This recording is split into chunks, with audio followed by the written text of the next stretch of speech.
Mariana, mais uma pergunta para você, enquanto você conversa com a gente na fria cidade de Nova York, bem equipada, cheia de casaco e de luva. Enquanto isso, os Estados Unidos seguem aumentando a presença na Europa, não é? A vice-presidente Kamala Harris embarcou agora há pouco para uma viagem pelo continente. Nos conte quais são exatamente os compromissos dela. Tem relação com esse conflito na Ucrânia?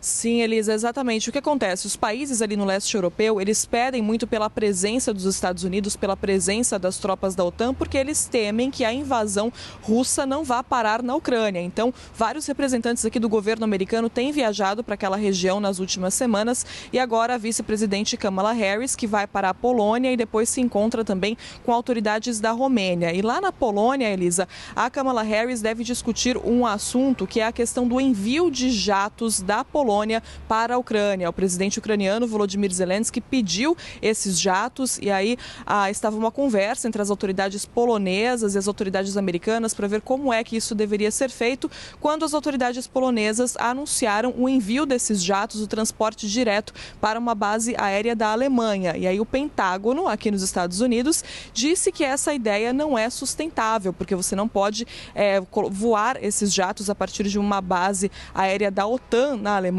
em um espaço aéreo contestado. Os americanos têm muito medo, querem muito evitar qualquer tipo de ação que dê a entender um confronto, que dê a entender que as tropas da OTAN estão entrando em ação sem que haja uma invasão a um dos países aliados. Desde o começo desse conflito, os Estados Unidos disseram que as tropas da OTAN só iriam entrar em confronto no caso de uma invasão a um dos países aliados ali na região. Então agora ficou um impasse entre os poloneses e os americanos, então isso com certeza vai ser um tema dessa viagem da vice-presidente Kamala Harris à Polônia, mas também é uma viagem principalmente que já estava marcada antes, na verdade, disso acontecer, essa questão dos jatos, e é uma viagem, mais uma vez, para reforçar esse compromisso dos Estados Unidos com os aliados na região, lembrando o artigo 5º da OTAN, que diz que uma invasão a um dos membros é uma invasão a todos. De volta com vocês aí no estúdio.